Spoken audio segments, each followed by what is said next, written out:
اس اللہ کی عبادت کرو جس نے تمہارے لیے زمین کو فرش اور آسمان کو چھت بنا دیا اور آسمان سے پانی برسایا، جس سے تمہارے کھانے پینے کو پھل پیدا کیے، لہٰذا تم دوسروں کو اللہ کا شریک نہ بناؤ، یہ باتیں تم بھی جانتے ہو۔ اللہ تعالیٰ کی یہ توحید کی آیت ہے۔ اگر ہم اللہ تعالیٰ کی نظر سے دیکھیں تو اللہ تعالیٰ ایسے فرما رہے ہیں، اے لوگو میری عبادت کرو، میں تمہارا رب ہوں، میں نے تمہیں پیدا کیا اور تم سے پہلے لوگوں کو پیدا کیا، تاکہ کس لیے؟ تاکہ تم گناہوں سے بچ جاؤ اور صرف میری عبادت کرو۔ میں نے تمہارے لیے زمین کو فرش بنایا، میں نے تمہارے لیے آسمان کو چھت بنایا، آسمان سے تمہارے لیے میں نے پانی برسایا، تمہارے کھانے پینے کے میں نے طرح طرح کے پھل پیدا کیے، لہٰذا میرے ساتھ کسی کو تم شریک نہ بناؤ، اور یہ باتیں تم اچھی طرح جانتے ہو۔ اے کافرو، اگر تمہیں اس کلام میں ہی شک ہے تو ہم نے اپنے بندے محمد صلی اللہ علیہ وسلم پر نازل کیا تو تم بھی اس جیسی ایک صورت بنا لاؤ۔ اب یہ جو چیلنج ہے یہ اس وقت کے مشرکین کو نہیں تھا، بلکہ یہ قیامت تک کے لیے مشرکین کو ہے، اور اللہ کو چھوڑ کر اپنے سب ہم نواؤں کو بلا لو، اگر تم سچے ہو تو یہ کام بھی تمہیں ضرور کرنا چاہیے۔ یعنی اللہ تعالیٰ اس میں چیلنج پیش کر رہے ہیں، چیلنج دے رہے ہیں، اور یہ جو ہے قرآن یہ اللہ تعالیٰ کی طرف سے ایک معجزہ ہے۔ اللہ تعالیٰ فرماتے ہیں پھر اگر تم یہ کام نہ کر سکو، اور یقیناً نہیں کر سکو گے۔ بھائی اللہ تعالیٰ کا کلام کس کو لانے میں ہے کہ کون اللہ تعالیٰ کا کلام لا سکتا ہے؟ اللہ تعالیٰ فرماتے ہیں تم یہ کام نہیں کر سکو گے تو پھر دوزخ کی آگ سے ڈر جاؤ۔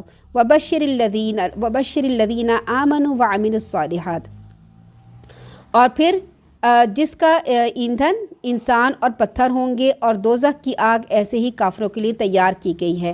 وبشر الذین آمنوا وعملوا الصالحات، اے پیغمبر صلی اللہ علیہ وسلم جو لوگ ایمان لائے اور اچھے کام کریں انہیں خوشخبری دے دیجئے کہ ان کے لیے ایسے باغات ہیں جن کے نیچے نہریں جاری ہیں، جب بھی انہیں کوئی پھل کھانے کو دیا جائے گا تو کہیں گے کہ یہ تو وہی پھل ہیں جو ہمیں اس سے پہلے دنیا میں دیے جا چکے ہیں، کیونکہ جو پھل انہیں وہاں دیا جائے گا وہ شکل و صورت میں دنیا کے پھل سے ملتا جلتا ہوگا۔ پھر وہاں ایمان والیاں پاک صاف بیویاں ہوں گی اور وہ باغات میں ہمیشہ رہیں گے۔ پاک صاف کا کیا مطلب ہے کہ وہاں پر کوئی تھوک، کوئی نزلہ، کوئی زکام، کوئی گند، کوئی پیریڈس، کوئی ایسی چیز نہیں ہوگی۔ وہاں کی عورتیں پاک صاف ہوں گی، وہاں کے جو آدمی ہے وہ پاک صاف ہوں گے۔ پھر اس کے علاوہ وہاں پر جو ملتے جلتے کا مطلب یہ ہے کہ ایسے نہیں ہوگا کہ جیسے یہاں پر جو ذائقہ ہے پھلوں کا یا وہاں پہ بھی وہی ہوگا، نہیں، بلکہ کیا ہوگا، سب کا جو ہے وہ ذائقہ ان کا ڈیفرنٹ ہوگا، اور بلکہ شکل و صورت کہی جا سکتی ہے کہ وہ شکل و صورت دنیا سے ملتی جلتی ہو، لیکن وہاں کا ذائقہ وہ نہیں ہوگا جو دنیا میں ہوتا، بلکہ اب ایک یہ ہوتا ہے نا کہ اگر ہم کہیں جاتے ہیں، کسی دوسرے ملک جاتے ہیں، ہمیں وہ چیزیں کھانے کو ملتی ہے جو ہم پاکستان میں کھاتے ہیں، یا پھل فروٹ یا کھانے تو ہمیں وہ اچھے لگتے ہیں، ہم کہتے ہیں کہ یہ ہم ان کھانوں کو جانتے ہیں تو ہم آرام سے کھا لیتے ہیں۔ لیکن اگر ہمیں کوئی ایسا پھل دیا جائے جس کی شکل بھی ہم نہیں جانتے اور جس کا ذائقہ بھی ہم نہیں جانتے تو ہمیں کھاتے ہوئے ہیزیٹیشن ہوتی ہے نا، ہمیں ہچکچاہٹ ہوتی ہے۔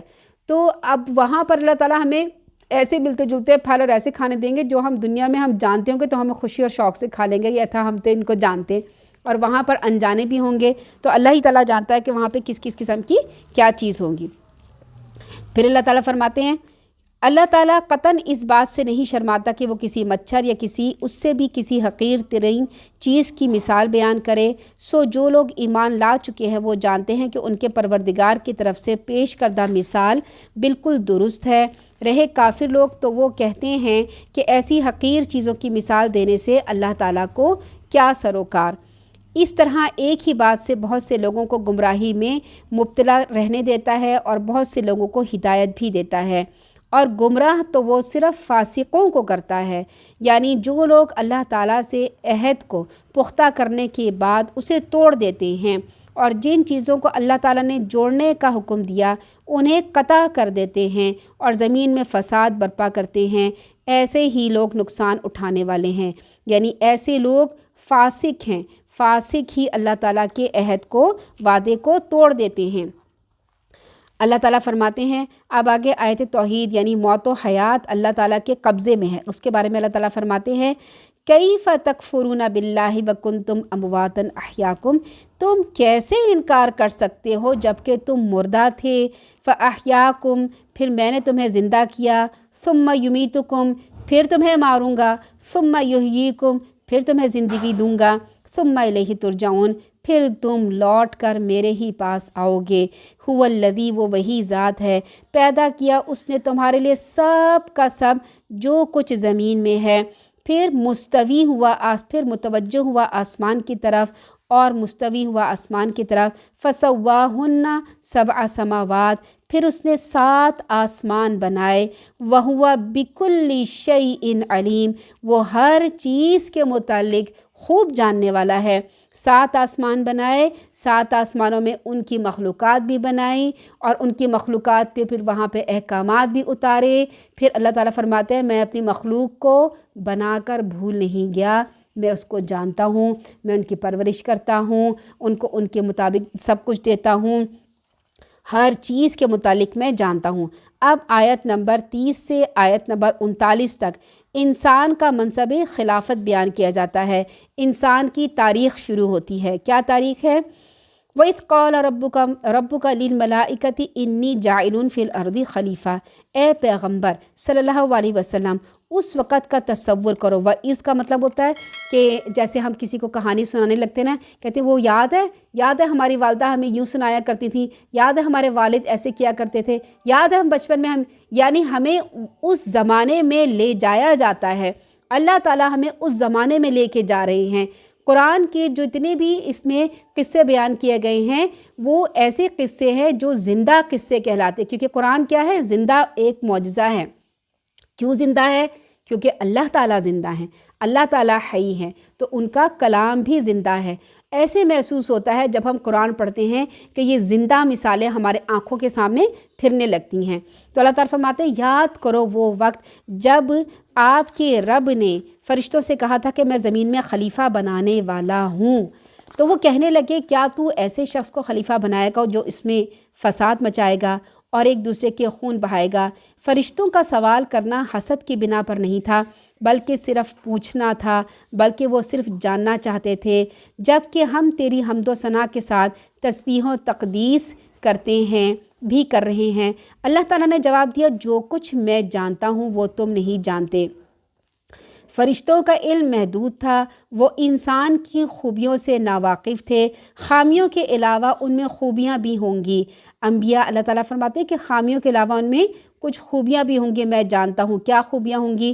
ان میں کچھ انبیاء ہوں گے، کچھ رسول ہوں گے، کچھ شہید ہوں گے، صدیقین ہوں گے، عالم ہوں گے۔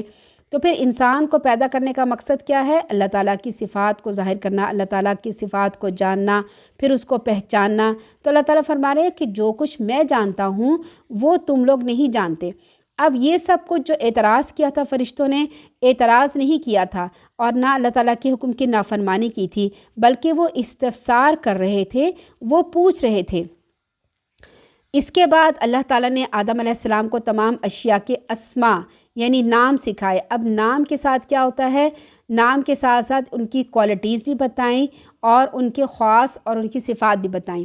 جیسے ہم جنہوں نے باٹنی پڑھی ہے، زولوجی پڑھی ہے، تو کیا ہوتا ہے جب ہم بڑی کلاسز میں جاتے ہیں باٹنی زولوجی پڑھتے ہیں تو اس میں پودے کا ایک بوٹینیکل نیم بھی ہوتا ہے۔ جیسے اب ہمارے یہاں پودے کیا ہم گلاب کا پودا کہہ دیتے ہیں لیکن پودے کا ایک بوٹینیکل نیم ہوتا ہے، اس نیم میں کیا ہوتا ہے؟ اس کی صفات ہوتی ہیں، اس کی فیملیز ہوتی ہیں۔ تو اسی طرح سے اللہ تعالیٰ نے حضرت آدم علیہ السلام کو تمام چیزوں کے نام سکھائے، تو اس نام میں ان چیزوں کی صفات بھی موجود تھی، تمام چیزوں کی صفات۔ اب قیامت تک جتنا علم انسان کو ہے کہ جو جہاز بنا رہا ہے، آپ دوزے بنا رہا ہے یا جہاز سے اور بڑی بڑی چیزیں بنا لے گا، تو ان تمام چیزوں کا علم اللہ تعالیٰ نے حضرت آدم علیہ السلام کے اندر بیج کی طرح رکھ دیا تھا۔ اب وہ بیج میں سے جیسے پھل پھوٹ کے پودا بنتا ہے اور اس میں سے پھول نکلتے ہیں، پھل نکلتے ہیں، پتے نکلتے ہیں، انسان فائدہ اٹھاتا ہے اس سے، اسی طرح سے وہ علم کا بیج جو اللہ تعالیٰ نے حضرت آدم علیہ السلام کے دل میں رکھ دیا تھا، اس علم کے پھل پودے جو ہیں، پھول پھل، وہ قیامت تک نکلتے رہیں گے۔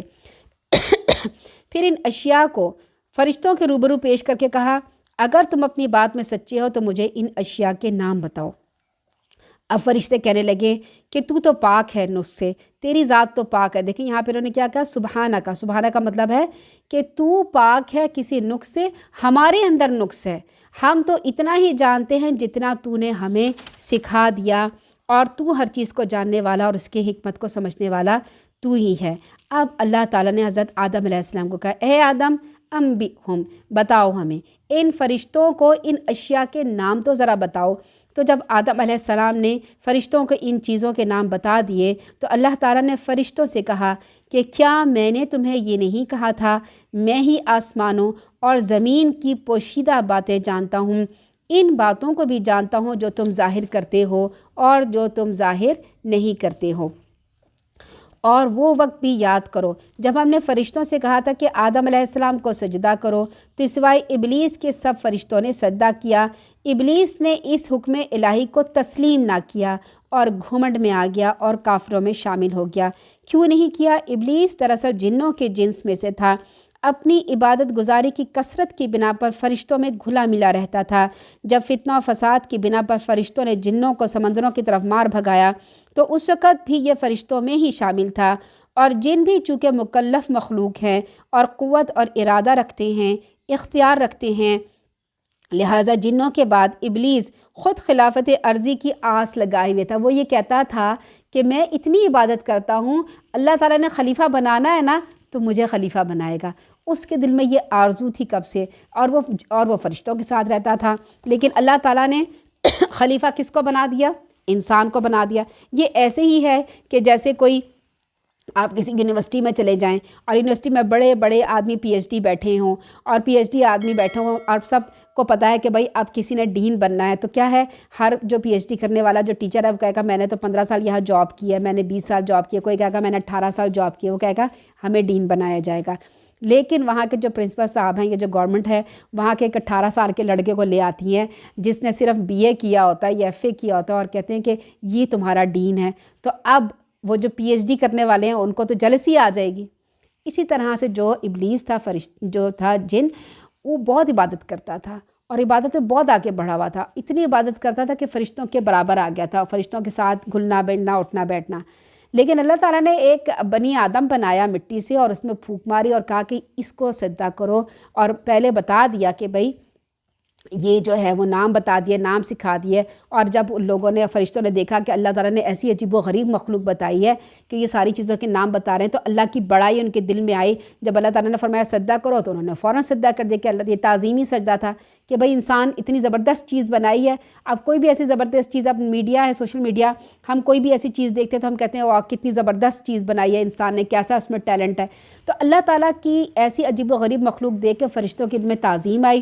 اللہ تعالیٰ نے فرمایا اس کو سجدہ کرو، تو تمام فرشتوں نے، تمام لوگوں نے سجدہ کیا، مگر ابلیس نے نہیں کیا۔ کیوں؟ وہ جیلس ہو گیا، بھئی اس جگہ تو میں نے آنا تھا، یہ انسان کہاں سے آ گیا؟ ابا واستکبر وکان من الکافرین۔ اب وہاں تو اسے کوئی شیطان بہکانے والا نہیں تھا، وہاں اس کو کس نے بہکایا؟ اپنی انا نے، اپنے تکبر نے، اپنے گھمنڈ میں، اور کافروں میں شامل ہو گیا۔ اب اللہ تعالیٰ فرماتے وَقُلْنَا يَا آدَمُ اسْكُنْ أَنْتَ وَزَوْجُكَ الْجَنَّةَ، اے آدم علیہ السلام سے ہم نے کہا تم اور تمہاری بیوی دونوں جنت میں آباد ہو جاؤ، جہاں سے چاہو جی چاہے وہاں سے جی بھر کے پھل کھاؤ، البتہ اس درخت کے پاس نہ پھٹکنا ورنہ تم دونوں ظالموں میں شامل ہو جاؤ گے۔ اب یہاں پر دیکھیں حضرت آدم علیہ السلام کی بھی آزمائش کی گئی، انسانوں کے لیے تو ہیں ہی آزمائش کے لیے، تو وہ وہاں جنت میں رہنے کے لیے ہمیشہ نہیں بنے تھے، وہ آزمائش کے لیے۔ اب اللہ تعالیٰ نے ان کے پر کیا احکامات نازل کیا؟ ہمارے پر تو قرآن نازل کیا، ان کے اوپر بھی احکامات نازل کیے۔ کیا احکامات نازل کیا؟ سمجھ لیں کہ ان کے پر یہ قرآن نازل تھا کہ آپ نے اس درخت کے پاس نہیں جانا، یہ ان کا قرآن تھا۔ اب اگر وہ اس کو یاد کرتے رہتے تو پھر اس کو یاد رکھتے، لیکن چونکہ وہ پہلے انسان تھے، ابھی کسی بات کا ان کو پتہ نہیں تھا، ابھی یہ نہیں معلوم تھا کہ اللہ تعالیٰ کی اطاعت کیسے کرنی ہے، کون بہکا سکتا ہے، کیسے بہکا سکتا ہے، وسوسہ کیسے آ سکتا ہے، نافرمانی کیا ہوتی ہے، گناہ، یہ کچھ بھی ان کو معلوم نہیں تھا۔ تو شیطان نے اسی درخت کی ترغیب دے کر آدم حوا دونوں کو ورغلایا، اور جس حالت میں وہ تھے انہیں وہاں سے نکلوا دیا، دم لیا۔ پھر تب ہم نے کہا تم سب یہاں سے اتر کر نکل جاؤ، کیونکہ تم سب ایک دوسرے کے دشمن ہو۔ یہ شیطان دراصل ابلیس ہی تھا جو جنوں سے تھا، اور آگ سے پیدا ہوا تھا۔ شیطان کی حقیقت یوں سمجھیے کہ فرشتے نور سے پیدا کیے گئے ہیں اور جن آگ سے یا نار سے۔ نور اور نار، نور کس سے بنتے ہیں؟ فرشتے، اور نار سے کیا بنتے ہیں؟ جنات۔ ان دونوں کا مادہ یعنی روٹ ایک ہی ہے، یعنی نون واو را، نور۔ اور نور کس میں ہوتا ہے؟ روشنی میں ہوتا ہے۔ اور نور جو ہے وہ روشنی نور میں بھی ہوتا ہے اور کس میں؟ نار میں بھی ہوتا ہے، دونوں میں روشنی ہوتی ہے۔ لیکن نار یعنی آگ، اس میں بھڑکیلی، اس میں جوش، اس میں غضب ہوتا ہے، اور جو کوئی نور ہوتا ہے وہ ٹھنڈا ہوتا ہے۔ جیسے سورج ہے، اس میں کیا ہے؟ غضب ہے، جوش ہے، آگ ہے، گرمی ہے، اور نور چاند کی ٹھنڈک ہے، خوبصورتی ہے اس میں۔ اب جنوں کی ایک قدر مشرق تو فرشتوں سے ملتی ہے کہ وہ اپنی شکلیں بدل سکتے ہیں۔ جیسے فرشتے اپنی شکلیں بدل سکتے ہیں، اسی طرح جنات بھی اپنی شکلیں بدل سکتے ہیں۔ اسی بنا پر ابلیس فرشتوں میں شامل ہو جاتا تھا۔ اور ایک قدر انسانوں سے ملتی ہے کہ یعنی جن اور انسان دونوں مکلف مخلوق ہیں، یعنی دونوں کو اختیار دیا گیا ہے۔ جنات اور انسان میں کیا چیز مشترک ہے؟ کہ اختیار دیا گیا ہے۔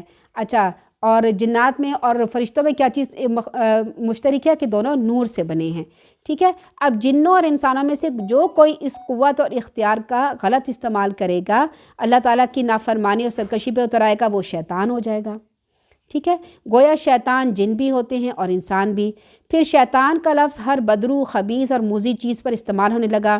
سانپ کو اسی وجہ سے جان بھی کہا جاتا ہے۔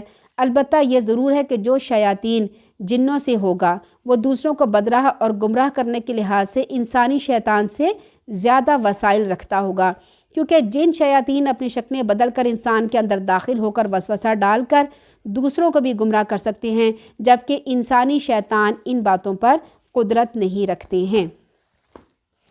پھر ان 7 آسمانوں کے اندر لاتعداد فرشتوں کی جمعیت موجود ہوتی ہے، جو آسمانوں میں اور جو سیارے ستارے ہیں ان کے انتظامات اور انصرام پر مامور ہوتے ہیں۔ جب اللہ تعالیٰ کی طرف سے کوئی حکم نازل ہوتا ہے تو ان میں ایک کھلبلی مچ جاتی ہے اور گھبراہٹ اور ہیبت طاری ہو جاتی ہے، اور وہ گھبراہٹ اس وقت دور ہوتی ہے جب اللہ تعالیٰ کا حکم متعلقہ آسمان تک پہنچ جاتا ہے، اور نیچے والے فرشتے اوپر والے فرشتوں سے پوچھتے ہیں اللہ تعالیٰ کی طرف سے کون سا حکم نازل ہوا۔ انہیں جواب دیا جاتا ہے کہ جو حکم جو بھی ہے وہ ٹھوس حقائق پر مبنی ہے، یعنی اللہ تعالیٰ نے حق ہی نازل کیا ہے، تو وہ اس کی بجاوری میں مستعد ہو جاتے ہیں۔ پھر کچھ فرشتے ایسے ہیں جو ہر وقت اللہ تعالیٰ کی تسبیح، تہلیل اور تقدیس میں مصروف رہتے ہیں۔ اللہ تعالیٰ نے فرمایا کہ اب تم زمین پہ اترو، تم سب ایک دوسرے کے دشمن ہو، اب تمہیں ایک مقرر وقت تک زمین میں رہنا ہے اور گزر بسر کرنا ہے۔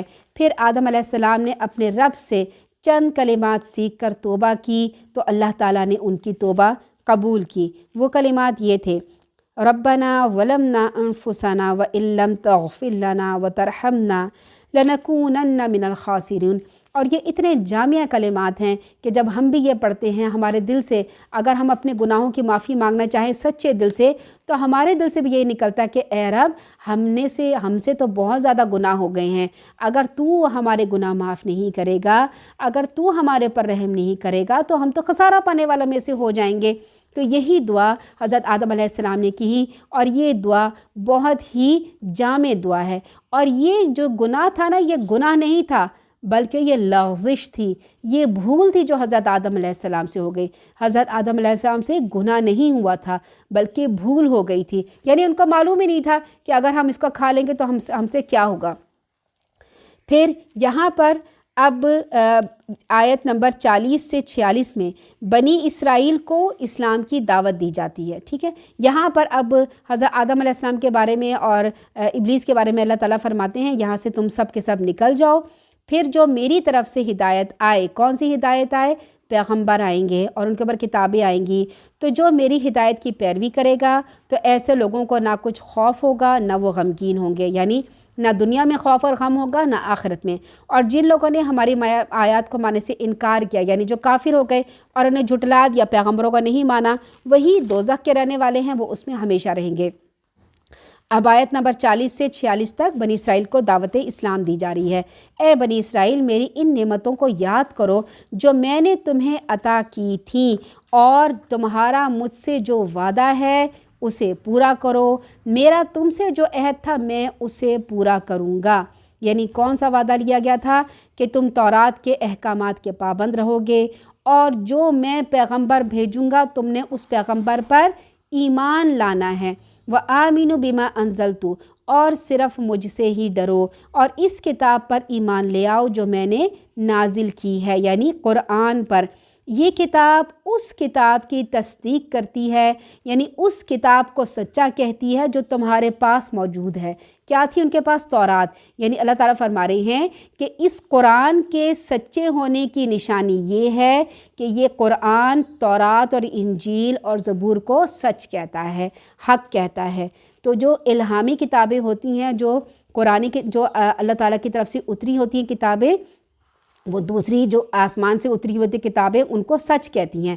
تو اللہ تعالیٰ اس میں نشانی بتا رہے ہیں کہ جو قرآن ہے اس کی آسمان میری طرف سے بھیجنے کی نشانی یہ ہے کہ تمہارے پاس جو تورات موجود ہے اس کو کہے گی کہ وہ سچ ہے، وہ اللہ تعالیٰ کی طرف سے نازل ہوئی ہے۔ لہٰذا سب سے پہلے تم اس کے انکار کرنے والے نہ بنو، یعنی تمہیں معلوم ہے کہ ایک پیغمبر آنے والا ہے اور ایسی جگہ پہ آئے گا، میں نے تمہیں اس کی نشانیاں بتا دی ہیں، تو تم سب سے پہلے اس کے انکار کرنے والے نہ بنو۔ سب سے پہلے کیوں کہا گیا؟ کیونکہ انہیں معلوم تھا کہ ہمارا پیغمبر آنے والا ہے۔ نہ ہی میری آیات کو تھوڑی سی قیمت کے عوض بیچ ڈالو، اور ڈرو تو صرف مجھ سے ڈرو، اور حق اور باطل کی آمیزش نہ کرو، یعنی حق اور باطل کو گڈ مڈ نہ کرو، آپس میں ملاؤ نہیں، اور سچی بات کو جان بوجھ کر نہ چھپاؤ۔ کیوں؟ ان کی تورات میں لکھا ہوا تھا کہ اللہ کے رسول صلی اللہ علیہ وسلم ایسے آئیں گے، ان کی نشانیاں بیان کی گئی تھیں۔ پھر یہ بھی لکھا تھا کہ ایسے شہر میں آئیں گے جہاں ارد گرد کھجور کے باغات ہوں گے، ایسی کالی چٹانیاں پہاڑ ہوں گی، اور ایسی آتش فشاں اگلنے والے پہاڑ موجود ہوں گے۔ تو مدینہ میں جو پہاڑ ہیں وہ کالے ہیں اور چٹانیں ہیں، اور وہ آتش فشاں اگل کے وہ ٹھنڈے ہو چکے ہیں، اور مدینہ کے ارد گرد جو ہے وہ کھجور کے باغات ہیں۔ تو آپ دیکھیں کہ مدینہ کے پاس ہی یہودی آباد تھے، کیونکہ ان کی تورات میں لکھا تھا کہ اس قسم کے شہر میں اللہ کے ان کے آخری رسول آئیں گے۔ تو یہودی جو تھے وہ مکہ میں آباد نہیں تھے، مکہ میں صرف مشرکین مکہ تھے۔ ان کو پتہ تھا کہ ہم جس شہر میں آئے ہیں یہاں پہ ہمارا پیغمبر آئے گا، اور وہ پہلے سے اپنے دشمنوں کو کہتے تھے یہودی ہمارا پیغمبر آ لینے دو، پھر ہم اس کے ساتھ مل کے تمہارے جہاد کریں گے، تمہیں مزہ چکھائیں گے۔ وہ اپنے پیغمبر کا انتظار کر رہے تھے۔ تو اللہ تعالیٰ فرماتے ہیں تمہیں تو پتہ ہے سچی بات، تم کیوں منع کر رہے ہو؟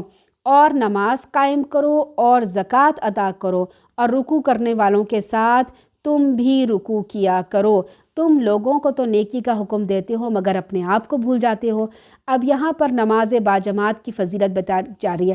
اب اس سے یہ بھی پتہ چلتا ہے کہ اللہ تعالیٰ نے تورات میں ان کو نماز ادا کرنے کا حکم دیا تھا، جس میں رکوع بھی تھا اور سجدہ بھی تھا۔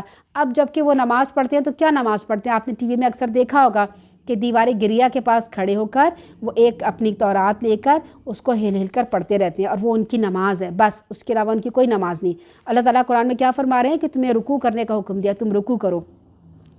نماز باجماعت کی فضیلت اور فوائد اس میں بیان کیے گئے ہیں۔ سیدنا عبداللہ بن عمر رضی اللہ تعالیٰ عنہ کہتے ہیں کہ آپ صلی اللہ علیہ وسلم نے فرمایا جماعت کی نماز اکیلے نماز شخص کی نماز سے 27 گنا فضیلت رکھتی ہے۔